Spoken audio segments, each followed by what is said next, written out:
Good morning, students. Now today we'll discuss this theorem. First is remark that L2 denotes the linear space of all sequence x of scalars such that summation and varying from 1 to infinity mod x and square less than infinity. यहाँ ये particular case है. पीछे हमने जो बात की थी वो एलपी स्पेस की बात की थी कि जो एलपी स्पेस था this is a vector space या यू कैन सी बनाक स्पेस अभी हमने प्रूव किया लास्ट थ्योरम में. यहाँ अब जो p है उस p को हमने वैल्यू रख दी यहाँ 2. सिर्फ आपने क्या चेंज करना है इसमें जो हमने डेफिनेशन दी थी उसके जो नॉर्म डिफाइन की थी वहाँ p की जगह आपने हर जगह 2 रखना है. बाकी एज इट इज थ्योरम आपकी प्रूव होगी. बिल्कुल सेम रिजल्ट है. यहाँ एलपी में हमने p रखा था, यहाँ 2 रखना है. जो हमने नॉर्म डिफाइन की थी यहाँ हमने p के साथ डिफाइन की थी और इसमें अब आपने 2 के साथ करना है. बाकी बिल्कुल सेम. ठीक है. This is a particular case of the previous example with p equal to 2. If scalars are real, then L2 is called infinite dimensional Euclidean space and it is denoted by R infinity. तो ध्यान से देखो Rn जो था, this is a vector space of n tuples के उसमें elements थे. R infinity में क्या हो जाएगा? सीक्वेंस आ जाएगी. वो कह भी रहा है कि अगर वो स्केलर्स है इसके स्केलर्स जो है अगर वो रियल नंबर है तो R infinity हो जाएगा और अगर वो क्या है आपके कॉम्प्लेक्स है तो वो क्या बन जाएगा आपका सी इन्फिनिटी. सी इन्फिनिटी का मतलब सी जो है वो सेट ऑफ कॉम्प्लेक्स नंबर्स है और उसको हम जैसे उसको यूक्लिडियन स्पेस हम नाम देते हैं इसको हमने क्या दिया इनफाइनाइट डायमेंशनल यूनिटरी स्पेस में देते हैं कॉम्प्लेक्स. नेक्स्ट जो हमारा एग्जांपल है नेक्स्ट है consider the linear space of all n tuples of scalars. यहाँ जो हमने एलिमेंट्स लिए फिर n टपल फॉर्म के एलिमेंट्स लिए हमने डिफाइन एक नॉर्म डिफाइन किया नॉर्म x इन्फिनिटी. ये नॉर्म हमने क्या डिफाइन की हुई है मैक्सिमम ऑफ हर एलिमेंट के मोड का maximum of mode x1 mode x2 mode xn. This space is denoted by l infinity n and this is a बनाक स्पेस. ये हमने प्रूव करना है. जो लास्ट हमने पीछे डिस्कस किया था वो l इंफिनिटी बताया था. l इंफिनिटी जो था वो क्या था आपके पास स्पेस था किसका बाउंडेड सीक्वेंसेस का उसका सीक्वेंस थी l इंफिनिटी. और यहाँ देखो फिर यहाँ n आ गया. n का मतलब इसमें जो एलिमेंट्स होंगे वो n टप्पल फॉर्म के होंगे एलिमेंट्स. तभी जो एलिमेंट्स जो वो n टप्पल फॉर्म के. और यहाँ ये मेन जो रिजल्ट रहेगा वो ये कि हर एक के लिए नॉर्म क्या डिफाइन की गई है पर्टिकुलरली वही डिफाइन करनी है. वो आपको स्टेप याद रखना है. यहाँ जो नॉर्म डिफाइन की है वो हमने नॉर्म क्या डिफाइन की है maximum of norm x1 norm x2 up to sum norm xn define किया. अब हमने प्रूव इसमें क्या करना है कि l इंफिनिटी n जो है वो हमारा बनाक स्पेस है कंप्लीट है ये दिखाना है. Now we will prove that l infinity n is complete. वो अज्यूम करके चल ही रहा है कि वो नॉन लीनियर स्पेस की सारे कंडीशन सेटिस्फाई करेगा तो वो नॉन लीनियर स्पेस तो है ही. मेन हमारा यहाँ कंप्लीटनेस है. तो कंप्लीट दिखाने के लिए नीचे काम फिर आप लोगों ने वही करना है कि फिर आपने कोशी सीक्वेंस कंसीडर करनी है और कोशी सीक्वेंस को आपने क्या दिखाना है कि वो कोशी सीक्वेंस जो है कन्वर्ज करेगी और कन्वर्ज किसको करेगी l इंफिनिटी n के एलिमेंट को ही वो कन्वर्ज करेगी. अब जितने भी पीछे हमने इतने सारे रिजल्ट्स किए उन सब में रिजल्ट्स फिर वही यूज हो रहा है.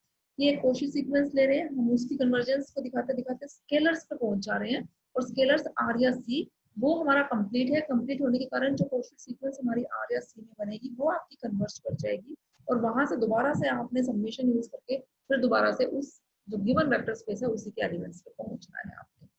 ठीक है चलो स्टार्ट करते हैं.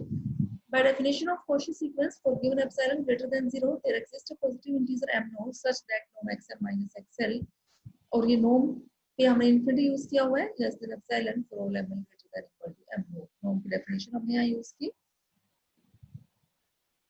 norm की definition में क्या था maximum of इनका सबका मोड का less than epsilon for all m greater than equal to m node. अगर maximum less than epsilon इन सबके मोड का तो सारी टर्म्स क्या है less than epsilon. Then for each fixed I, यहाँ हमने I को फिक्स कर दिया.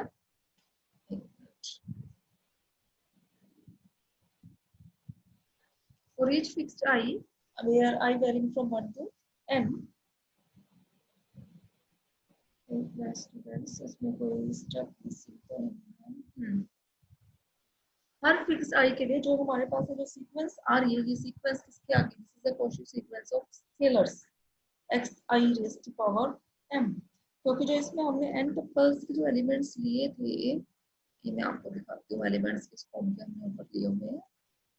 ये देखो xm जो elements xm n tuple form का x1 raised to power m means x1m this is a scalar x2m this is a scalar. Scalar में से एलिमेंट आपका r या c किसी का भी हो सकता है. तो अब यहाँ देखो जो आपके पास है सीक्वेंस की जो लकी डेफिनेशन XIM XIL हो गए ना, तो इसका मतलब ये एलिमेंट्स किसके आ गए आपके आर या सी के मीन स्केलर्स आ गए। This is a Cauchy sequence of scalars की डेफिनेशन लगी हुई है। और जो आपकी स्केलर्स की जो कोशी सीक्वेंस है वो आपकी कन्वर्जेंट होती है, या तो वो आर में होगा या सी में। तो ये कन्वर्ज कर रही है तो किसी स्केलर को ही वो कन्वर्ज करेगी, और वो स्केलर यहाँ हमने क्या ले लिया जेड आई, जो सीक्वेंस स्केलर्स की वो जेड आई को कन्वर्ज कर रही है। लेकिन फिर बेटा वही बात कि हमें तो किस में पहुंचना है, अपने स्पेस में एन में पहुंचना है, तो उसका एलिमेंट लेना है। उसका एलिमेंट किस फॉर्म का है, एंटप्पल फॉर्म का है। तो एलिमेंट हमने जेड ले लिया किस फॉर्म का, एंटप्पल फॉर्म का। ठीक है, now let z equal to this belongs to L infinity n। Now letting L tending to infinity in equation number 1, जो आप हमेशा ही ऊपर करते आ रहे हो, हर एक में ले लिया, एक को फिक्स रखना है, दूसरे को आपने इंफिनिटी टेंड कराना है। This is less than epsilon for all Lm greater than equal to m not and for all I। That is अब ये लिमिट ये कन्वर्ज किसको कर रही थी, zi को। This is less than epsilon है ना, for all Lm and for all I। Her I के लिए ये मोड लेस देन एप्सिलॉन है, तो हर एक I के लिए है तो उनके मैक्सिमम के लिए भी होगा। मैक्सिमम से डेफिनेशन पे आप नॉर्म पे पहुंच गए, means this is less than epsilon. तो इसका मतलब ये डेफिनेशन क्या हो गई कि सीक्वेंस xm जो है उसको कन्वर्ट कर दिया z को, और जो z एलिमेंट का था वो यहाँ हमें डायरेक्ट लिखा हुआ है इस वाले में कि this z belongs to L infinity n। तो कि इस पे क्या था कि इसमें हमने जो L इंफिनिटी n के एलिमेंट्स थे वो सिर्फ क्या थे, हमारे एंटप्पल फॉर्म के ही तो थे, और वो स्केलर्स थे। तो बस यही कंडीशन थी, और कोई कंडीशन तो ऐसी थी नहीं कि हमें चेक करनी पड़े। तो ये जो हमारे पास सीक्वेंस है XM, ये सीक्वेंस कन्वर्ट कर दी Z को, मींस L इंफिनिटी n के एलिमेंट को कन्वर्ट कर गई, ये आपकी जो सीक्वेंस है। तो L इंफिनिटी n क्या हो गया आपका complete, and hence this is a बनाम स्पेस। अब नेक्स्ट जो हमारा रिजल्ट है वो है हमारा कंप्लीटनेस ऑफ LPN P। अभी जो ये LPN है, अभी आपने पीछे LP के बारे में बात की थी ना। LP जो था, LP क्या था आपके पास, वो स्पेस था, लेकिन उसपे LP का मतलब उसपे सारे एलिमेंट्स होते वो क्या थे आपके सीक्वेंसेस थे। और वो सीक्वेंसेस भी कैसे थे, जिसके लिए रिजल्ट होल्ड कर रहा था summation k vary from 1 to infinity mod x के raise to power p less than infinity. अब वो सीक्वेंस थे क्योंकि LP था, यहाँ अब हमने ऊपर पे डाल दिया n। इसका मतलब अब जो यहाँ इसके जो एलिमेंट्स होंगे वो किस फॉर्म के होंगे, एन टप्पल फॉर्म के होंगे इसके जो एलिमेंट्स होंगे।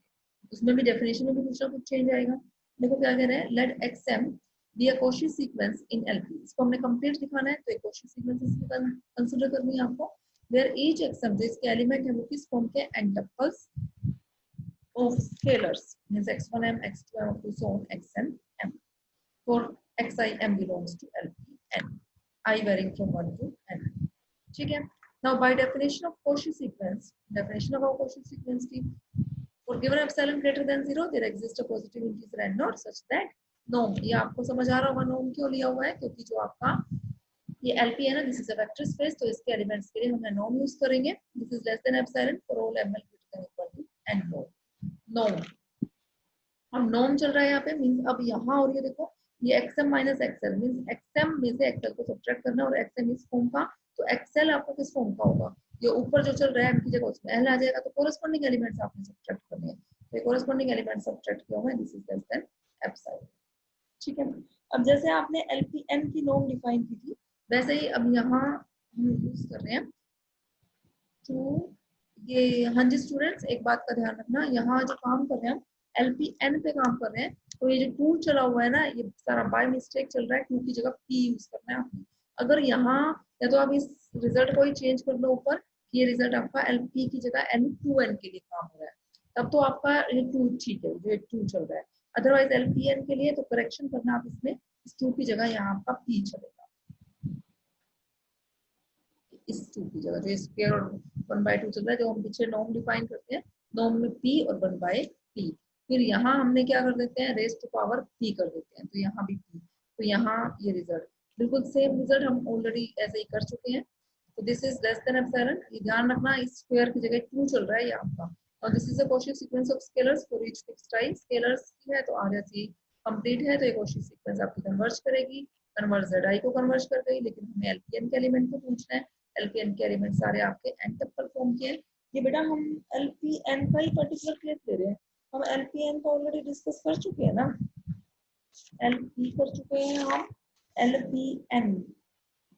आप LPN का लेके फिर इसका पर्टिकुलर केस दिखा सकते हो, या L2N, इस थ्योरम को L2N के लिए कर लो, फिर LPN के लिए दिखा लो, जैसे आप ठीक समझो। यहाँ पे भी आप P के लिए भी कर सकते हो इसको, ये एक्चुअली में ये एलपीएन के लिए चल रहा है ये, तो यहाँ पे पी होगा, या फिर इसको आप ऊपर ही जो थ्योरम थी उसको एलपीएन की जगह एल2एन कर दो, फिर प्रूफ आपका बिल्कुल सेम एज इट इज। आप समझ रहे हो जो मैं कहना चाह रही हूँ?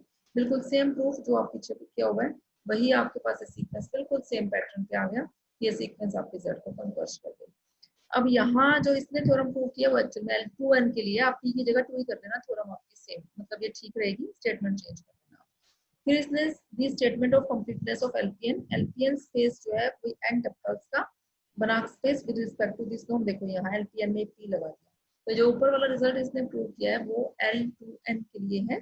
तो आपने थ्योरम के प्रूफ को चेंज नहीं करना, तो आप चेंज इसमें कर लेना, ये सॉरी एक मिनट, ये आप यहाँ जो ये है आपके पास, आप यहाँ p की जगह क्या लिखना 2, ये एल पी की जगह सिर्फ आपने 2 लिखना है यहाँ, बाकी आपका सेम L2N के लिए प्रूव हुआ हुआ है, ठीक है।